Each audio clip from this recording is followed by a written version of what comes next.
jadi mahasiswa jangan diam, ya, terus mencari pengalaman, terus menambah keterampilan, skillnya, sehingga nanti begitu lulus dari Unusida kalian mendapat ijazah dan juga mendapatkan portofolio yang banyak, portofolio dari berbagai macam kegiatan, dari berbagai macam magang, dari berbagai macam.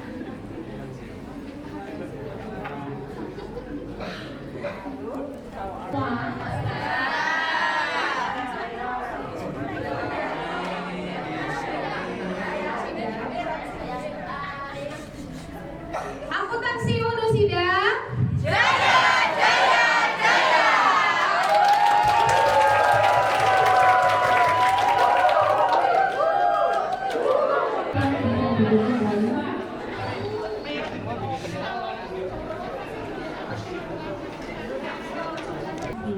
Untuk datang pada acara hari ini.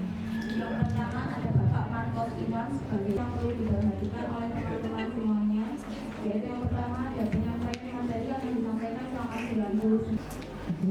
Langsung saja nih Bapak Ibu, terkait FGD di sini kami fokusnya temanya adalah di era digital. Jadi ini adalah kegiatan kami sinergi antara kampus dengan mitra stakeholder, alumni, mahasiswa semua unggul dalam pengembangan IPTEX UNIF ya di tingkat universitas adalah kaitannya menjadi perguruan tinggi yang unggul dalam pengembangan IPTEX dan landasannya adalah keaswajaran. Kemudian divisi kami, jadi harapan kami adalah menjadi program studi yang unggul. Kita kuatkan ke dalam itu ada akuntansi manajemen dan juga perpajakan. Orientasinya adalah di accountpreneur dari payung kami turunan dari kampus. Memiliki jiwa entrepreneur tadi, pusatnya adalah IPTEX dan juga landasan kami tetap di keaswajaran. Siapa yang mau bertanya?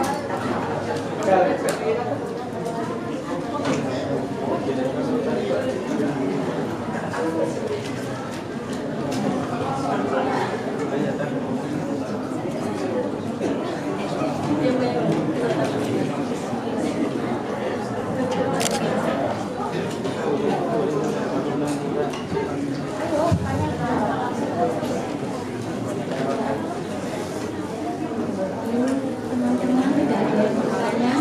Ada yang bertanya?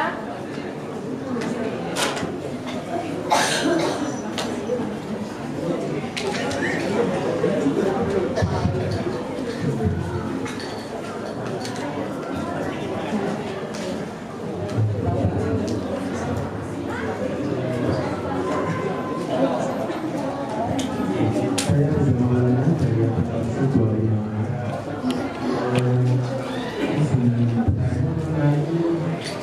Mengenai seleksi KM itu untuk mungkin yang mengenai kalau komunikasi tadi itu yang dinilai itu seperti cara bicaranya atau cara berbiasa dengan Indonesia.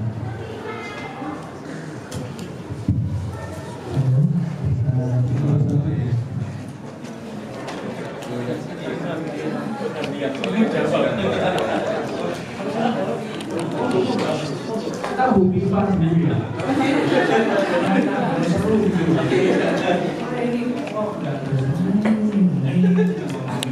Kalau dari saya memperhatikan komunikasi itu apakah jumlah dari itu tegas tegas ya. Jadi kita ini kan untuk ilmu ya. Ya, mau jujur. Saya silakan ya. Kita itu apabila Anda pada saat interview itu tidak maksudnya tidak tegas dalam jawabannya ya atau tegas dan mengerti, maka dari itu menurut saya apakah kalian paham dan berbeda kalian pekerjaan yang akan dilakukan. Jadi cara komunikasi sangat penting untuk menunjukkan confidence level, kepercayaan diri Anda dalam melaksanakan suatu pekerjaan.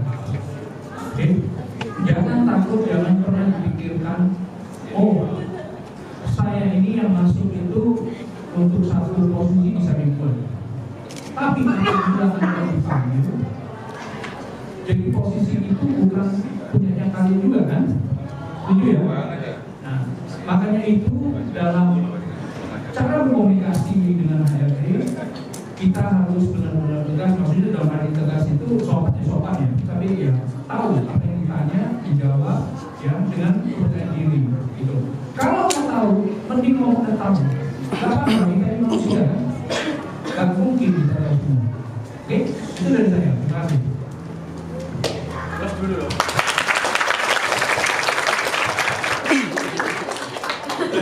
Luar biasa. Jadi apa yang tadi Mas tanyakan bahwa komunikasi itu sangat penting seperti tadi ya Pak komunikasi itu ya. Jadi teman-teman pada saat ada pertanyaan dari kami sebagai interviewer, teman-teman harus bisa menjawab dengan kata-kata tadi tepat, tegas dan singkat. Jadi itu dong. Tapi dengan confident tadi. Kalau teman-teman menjawabnya dengan tidak confident, kita malah akan ragu apa jawaban itu. Jadi tetap harus confident.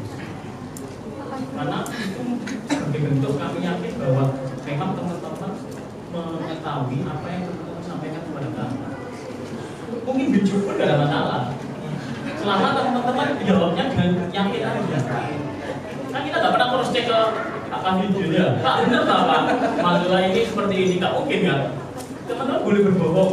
Dalam Islam mungkin nggak apa-apa ya berbohong untuk kebaikan teman-teman. Untuk menjadi pekerjaan sesuatu yang ibadah yang baik kan. Selalu. Berbohong nggak apa-apa, yang penting cara komunikasi teman-teman itu membuat kami yakin. Intinya seperti itu. Jadi teman-teman harus kalau nggak tahu tadi boleh bilang nggak tahu. Kalau kurang mengerti apa yang kami tanyakan, bisa disampaikan kembali. Pak, Bu, mohon maaf, bisa diulangi kembali pertanyaannya. Itu akan membuat sampai lebih bisa mencerna dengan baik pertanyaan yang kami berikan. Ini itu dari saya. Terima kasih. Wassalamualaikum warahmatullahi wabarakatuh.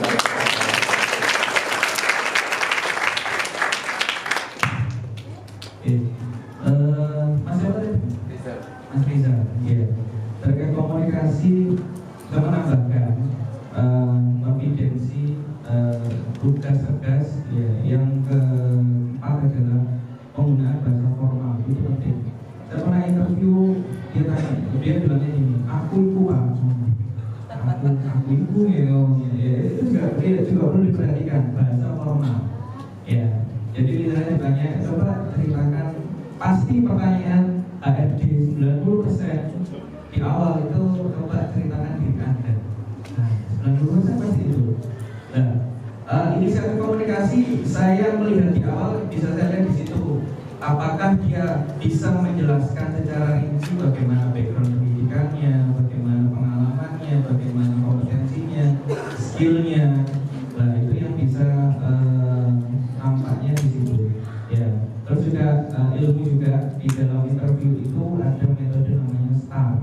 Ya, situation, text, action, dan result, hasil.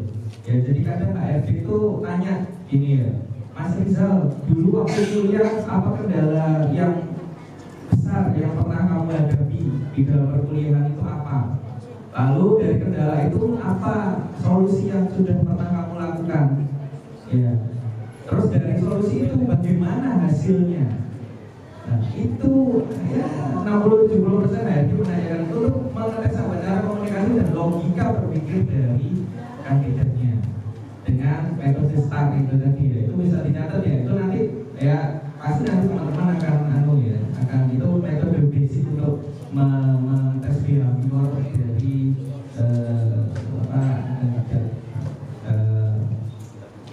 karyawan ya. Itu mungkin dari saya sih Mas Rizal. Nanti kalau misalnya mau lebih intens bisa diskusi langsung, monggo ruangannya di belakang mesti terbuka untuk teman-teman mahasiswa yang mau diskusi perihal karir, ya perihal cara interview itu ya. Yang ketiga etika, tadi lupa etika. Ya ketika masuk jangan duduk sebelum silakan duduk, etikanya. Ya posisi duduk juga diperhatikan ya, jangan menyilangkan kaki, jangan tangan gini, gimana ada apa gitu ya. Lagi gitu ya, lagi sambil mobil gitu ya, itu jelas orang akan lihat attitude-nya not good ini. Nah, jadi itu hal basic yang sekarang sudah mulai dihilangkan. Jadi ketika masuk atau pintu permisi masuk silakan, baru masuk kita berdiri, kita posisi diri dulu, berdiri, silakan duduk, baru duduk. Ya. Jangan berbicara sebelum silakan bicara. Nah, itu teknis ya yang berkaitan dengan attitude komunikasi, attitude terkait proses di dalam interview. Itu Mas Rizal. Terima kasih. Selanjutnya. Terima kasih. Sudah lengkap ya. Jadi kalau mau menyampaikannya sebenarnya poinnya sama. Cuma mungkin saya sedikit ada tambahan pada teman-teman semuanya. Komunikasi yang biasa kita ketahui atau mungkin jauh kita tahu adalah komunikasi itu sifatnya lisan. Ya, komunikasi verbal. Ada komunikasi non verbal. Kalau wawancara tapi menggerutu gini aja. Si opo sih dipikir no. Ya. Atau mungkin ya Pak, jujur. Jawabnya jujur tapi tidak memandang mata dari wawancara. Itu komunikasi non verbal. Ya. Atau mungkin wawancara tapi judulnya seperti ini. Nah, ini komunikasi non verbal. Nah, komunikasi non verbal itu adalah apa yang ditangkap oleh lawan bicara, ya, yang itu tidak mengandung lisan. Artinya adalah diamnya mengandung sebuah makna, artinya gitu. Nah, diam ini mikir atau lupa atau tidak ngeh dengan pertanyaan wawancara itu komunikasi itu harus dipelajari sampai sedetail itu. Jadi sekali lagi ada komunikasi verbal yang mungkin kita biasa lakukan hari ini adalah komunikasi verbal. Ada komunikasi non verbal. Bagaimana kemudian meyakinkan intonasinya seperti apa, naik turunnya seperti apa, sampai kemudian menjadi oh iya, apa yang disampaikan itu masuk ke saya dan saya paham. Itu namanya komunikasi non. Ya, Anda bisa bedakan komunikasi pidato, ya, komunikasinya orang pemimpin demo, ya, yang menyala-nyala itu dengan komunikasinya di depan televisi. Ya, itu beda semuanya. Nah, itu yang harus dipelajari. Jadi kalau bicara kemudian flat datar itu nggak enak. Tidak ada emosinya yang keluar. Nah, emosi yang keluar itu namanya adalah komunikasi non. Ya, itu ya. Itu yang masih.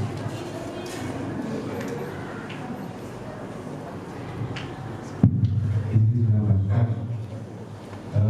dari segi proses pembelajaran bagaimana kita menguasai teknik komunikasi itu sebagai awal dasar kita melatih diri kita menyampaikan siapa sih diri kita atau bagaimana kita branding tentang diri kita itu sebenarnya sudah tidak langsung dilatih oleh dosen melalui presentasi di kelas, benar ya?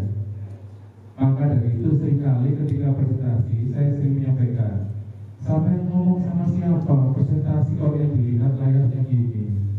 Nah, secara langsung itu sudah benar ya. Ketika presentasi menatap audiens, menatap lawan bicaranya. Kemudian ketika sesi diskusi dan tanya jawab, ketika kalian menyampaikan dengan basically melihat handphone, saya tahu generasi kalian adalah generasi yang tidak bisa lepas dari HP. Maka dari itu ketika sesi diskusi dan tanya jawab, kalian selalu jawab tekstual sekali dengan membaca ketik apa yang ditulis, apa yang dilihat di HP itu yang disampaikan. Benar gitu ya, Mas Tadi. Makanya seringkali ketika di kelas saya menyampaikan, ayo coba diulangi jawabannya dengan bahasamu sendiri. Benar begitu ya? Coba diulangi dengan bahasamu sendiri. Secara tidak langsung itu melatih kalian bagaimana merekam informasi yang kalian terima, kemudian disampaikan dengan bahasa yang kalian pahami, sehingga apa yang menerima informasi itu bisa memahami maksud dari yang kalian sampaikan itu apa. Jadi itu, jadi secara langsung maka harapan kami di perkuliahan tolong materi pembelajaran tadi yang disebutkan oleh kakak-kakak alumni ya, mata kuliah apapun jangan sampai disepelekan, jangan sampai dilewatkan, karena ya setiap mata kuliah ada korelasinya, akan berhubungan. Memang ketika kalian menyepelekan proses perkuliahan sekarang kalian tidak akan merasakan apapun, tidak akan merasa rugi dan sebagainya. Tapi nanti ketika sudah terjun ke dunia usaha dan industri, ternyata aku nggak iso, kemudian susah belajar. Kesalahan memang selalu datang di belakang. Itu dari saya, terima kasih. Assalamualaikum warahmatullahi wabarakatuh.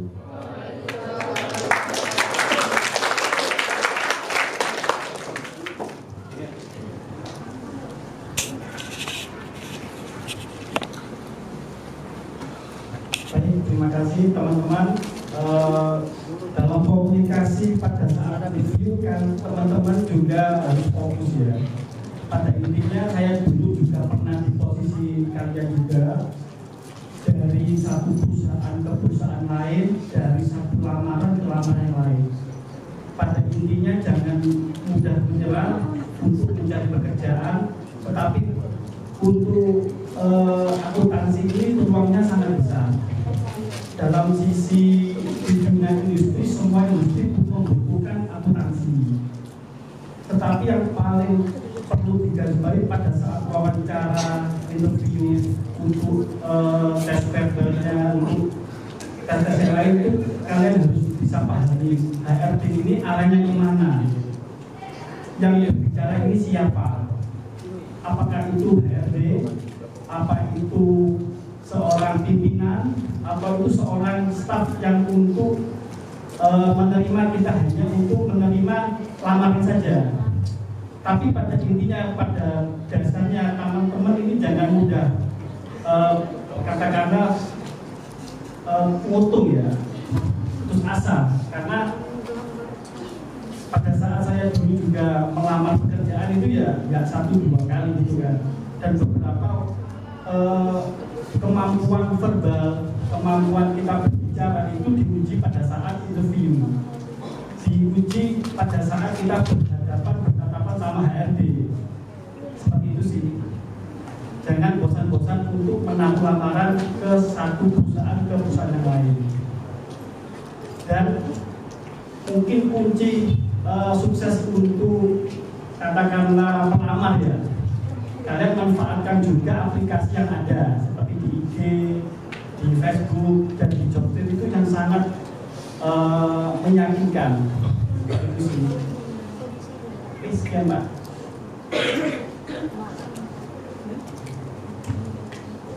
Baik, silakan teman-teman bertanya. Mumpung di depan ini ada Bapak Ibu yang masih awal sekali ya, dari PT Makmur Berkah Amanda, dari PT Karya Bunga Mandiri kan. Mau bagi teman-teman jika ingin bertanya silakan. Ayo, apa-apa, jangan malu bertanya. Oh ya.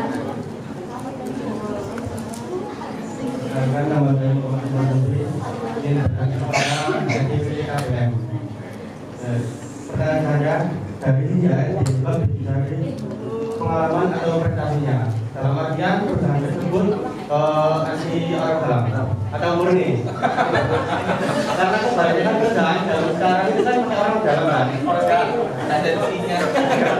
Tapi tantangan Pak Yudo.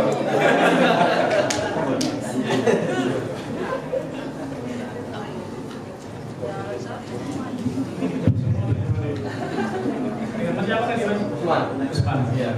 Terima kasih Mas Firman. Luar biasa pertanyaannya ya. Kan tidak semua teman-teman di sini mau bertanya. Intinya seperti itu ya. Mas Usman, kalau saya pribadi, saya suka referensi olahraga. Karena apa? Kayak gitu loh. Artinya kayak gitu. Jadi karena apa? Karena nanti pada saat teman-teman tidak menunjukkan kinerja yang baik, saya bisa untuk yang bawah. Itu. Kalau dulu memilih pengalaman atau prestasi, tentunya pengalaman ini lebih dari prestasi. Terus duit berprestasi, tapi satunya pengalaman yang sudah sekian tahun, dan kan sudah teruji secara kemampuan dia bekerja seperti apa. Jadi itu ya. Jadi tetap tadi sudah disampaikan sama Mas Febru ya. Jadi jangan pernah lelah untuk melamar pekerjaan. Sampai saat ini Mas, teman-teman semuanya, mbak-mbak, Sekarang semuanya serba digital loh. Sampai kirim lamaran, saya ini enak, Mas Mbak. Tinggal siapkan CV secara general, bisa dikirim via online. Betul ya? Zaman saya dulu sangat beda sekali. 2004 saya lulus kuliah, itu harus door to door ke perusahaan dengan membawa map. Bayangkan berapa biayanya kan itu toh. Walasnya beda dengan sekarang kan men. Punya paketan, punya CV satu yang general dikirim kemana-mana. Ya. Jadi sekali lagi yang terpenting adalah gini. Prinsipnya kalau saya sih tetap pengalaman yang kami utamakan. Tapi kami juga menghormati teman-teman yang fresh graduate. Tetap kita kasih kesempatan untuk kita panggil untuk interview. Berdasarkan apa? Berdasarkan prestasi yang sudah didapatkan selama dia mengikuti bangku kuliah. Saya tidak antipati dengan yang namanya fresh graduate. Semula berawal dari teman-teman yang berlulus. Jadi itu toh, tidak semua ujuk-ujuk langsung bisa bekerja dengan pengalaman. Padahal setiap lulusan dari banyak kampus luar biasa kali ini ya, saingan sampai itu luar biasa. Kalau tidak diberi kesempatan, sampai nggak akan bisa. Seperti itu. Kemudian yang terpenting adalah saat ini adalah etika dari disampaikan sama Pak Jesse. Karena kalau sampai prestasi tidak punya etika, percuma. Saya sampaikan juga ke tim recruitment kami. Sekarang cari yang punya etika. Nanti bisa dipelajari masalah keterampilan dalam bekerja. Tapi kalau sudah dites awal sampai tidak punya attitude, itu akan sulit kita benahi. Beda dengan batuk, ngombe obat selesai. Tapi kalau watak, itu kan watak sampai ya, itu akan menjadi hal yang sulit kita ajak cepat. Karena saat ini semua serba saja buat. Sampai nggak cepat, nggak akan bisa mengikuti perkembangan yang seperti ini. Jadi kita butuh staff, mungkin saya, Pak Widi, Pak Agus yang dunia usaha maupun Pak Jesse ini butuh staff yang juga harus saja buat. Kalau sampai lelet, kita sudah lari cepat, sampai bagian dari tim kami nggak bisa lari cepat, ya akan kita seleksi secara aman. Ya, intinya tetap semangat Mas Usman.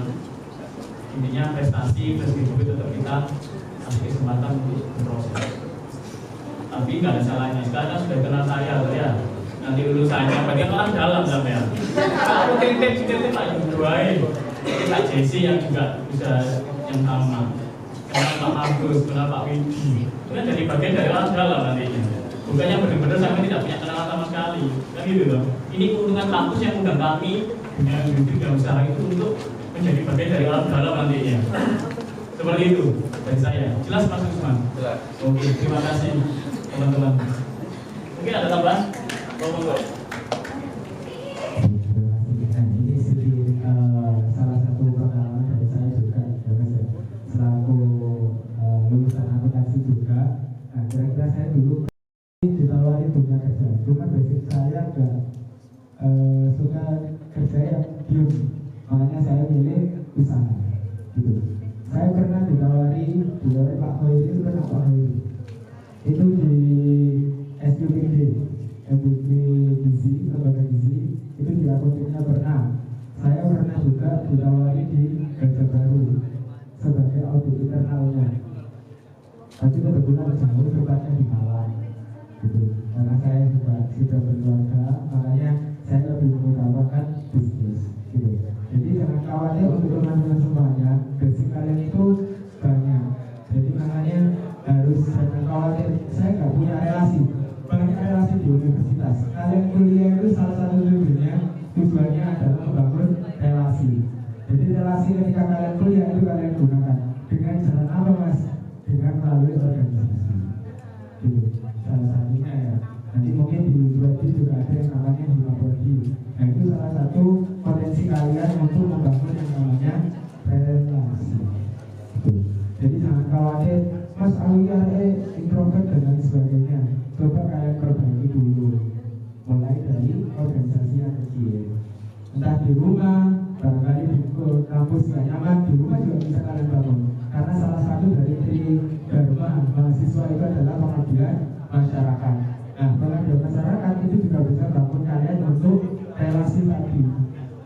Gitu. Jadi jangan khawatir buat kalian semua, bangun relasi ketika kalian semasa kuliah, semasa kalian ingin keliling untuk mencari sebuah pengalaman, itu kalian bangun juga relasi. Jangan malu, jangan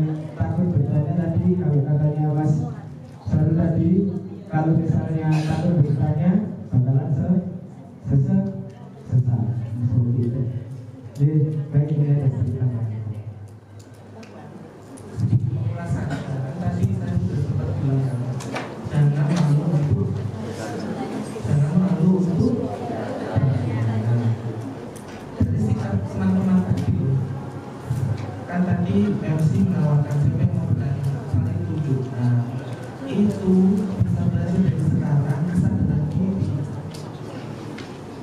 Kesadaran diri masing-masing. Semisal memang ada yang belum dipahami, ada yang ingin ditanyakan, itu silakan. Teman-teman bisa menunjuk dirinya sendiri. Sedikit dipaksa memang perlu. Lama-lama menjadi kebiasaan. Bukan berarti kita itu egois, tidak mengingat teman-teman, tapi ada kemauan teman-teman untuk bisa upgrade karena ada yang belum diketahui oleh teman-teman. Di beberapa PKL itu Pak. Nah, seperti itu teman-teman bisa mempersiapkan dari situ Kalimantan ya. Itu teman-teman bisa mempersiapkan. Oh nanti sikon saya waktu mau melamar pekerjaan seperti ini. Nah itu teman-teman bisa coba belajar dari PKL. Meskipun belum sah jadi pekerja ya, itu kan namanya praktek kerja lapangan. Nah itu teman-teman bisa analisis. Oh berarti kayak komunikasi staff ini terhadap diri seperti apa. Nanti kalau misalkan saya mau melamar atau dalam kerja, pendekatannya seperti ini. Nah itu jadi acuan ataupun latihan teman-teman nanti saat lulus.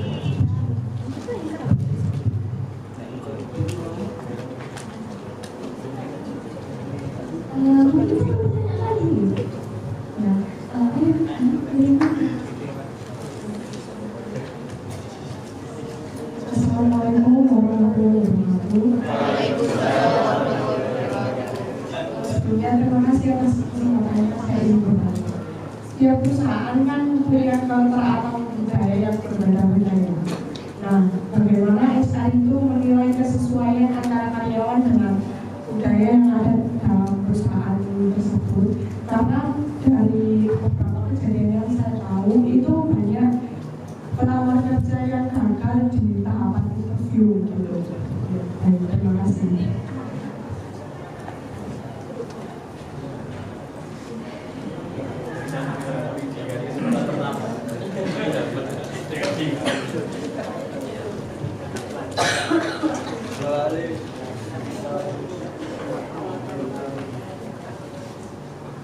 Saya ngerespon karena ada hal yang mungkin ada minim nyambungnya.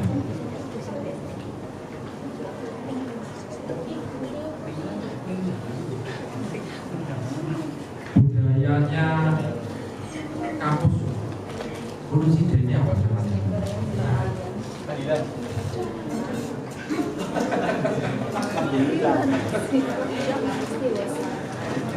Kalau saya tangkap ini kembali lagi sumbernya lah dari internet adalah religious campus with entrepreneur spirit spirit. Artinya apa? Ketika teman-teman ini sudah dikembangkan melalui budaya kampus, ya budaya universitas, kemudian itu tidak dipakai itu emang tujuannya apa sih? Keluar dari kampus dalam arti keluar ini wisuda ya, bukan didiku ya. Keluar dari kampus ini lulus ya, wisuda ya, itu sudah menjadi cerminan bahwa ini loh profil lulusan ya. Jadi itu harus menjadi profil pembeda. Ini lulusannya Unisida, ini lulusannya kampus A, ini lulusannya kampus B dan sebagainya. Itu harus menjadi pembeda. Dan ketika itu betul sesuai dengan nilai dan tujuan yang ditetapkan tadi seperti yang saya sampaikan tadi, maka itu berhasil. Kampus berhasil dan Anda berhasil menyerap. Korelasinya dengan dunia kerja apa? Kita akan memilih orang-orang yang sebenarnya belum mampu dalam hal proses pembelajaran itu mampu menyerap nilai-nilai itu tadi. Kalau kemudian tidak mampu menyerap, jangankan masuk tempat kami misalnya, ya, pasti juga tidak akan bisa menyerap. Karena ini adalah kampus pembelajaran, tidak hanya sekali lagi saya katakan tadi, tidak hanya pembelajaran dari aspek hard skill atau teknis, tapi aspek non teknisnya itu jauh luar biasa. Ya, itu yang harus Anda ambil semuanya dan kemudian Anda masukkan dalam kepribadian. Kalau kemudian itu nangkap misalnya ini, saya ini merekrut lulusan Indonesia, tapi kalau tidak memiliki profil seperti Indonesia ya sudah. Screening awal itu akan menjadikan akhirnya nilai parameter ya. Kalau di tempat kami itu penilaiannya tentang konsep diri itu bisa akan mudah. Artinya dalam konsep diri itu tidak bisa memahami apa yang intinya adalah MI-nya tidak tahu, ya value-nya tidak tahu, motifnya dia sendiri tidak tahu. Maka kalau masuk ke perusahaan yang saya harus kembangkan corporate value seperti apa tidak bisa, karena ibarat tanah liat itu apa? Ibarat berapa itu tanah liatnya atau lempungnya itu tidak bagus. Kita mau bentuk tanah liat berapa yang bagus itu harus dimulai dari tanah liat dan juga ibaratnya adalah lempung yang bisa dibentuk. Kalau nggak bisa dibentuk merukul Mas. Maka bentuk SDM itu juga gini tuh.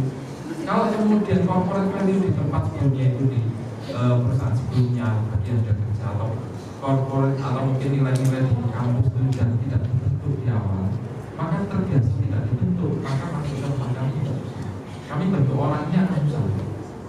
Itu jadi bantu sambutan pada saat wawancara. Nanti akhirnya mikir gini, kok saya tidak diterima hanya wawancara saja kok nggak diterima itu?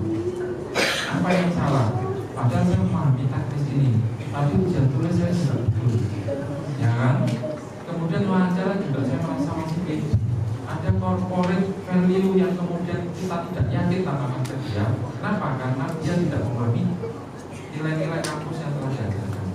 Itu ya, itu Pak. Masih. Cukup ya. Ada pertanyaan lanjutan atau sudah? Oke, paham ya Pak ya?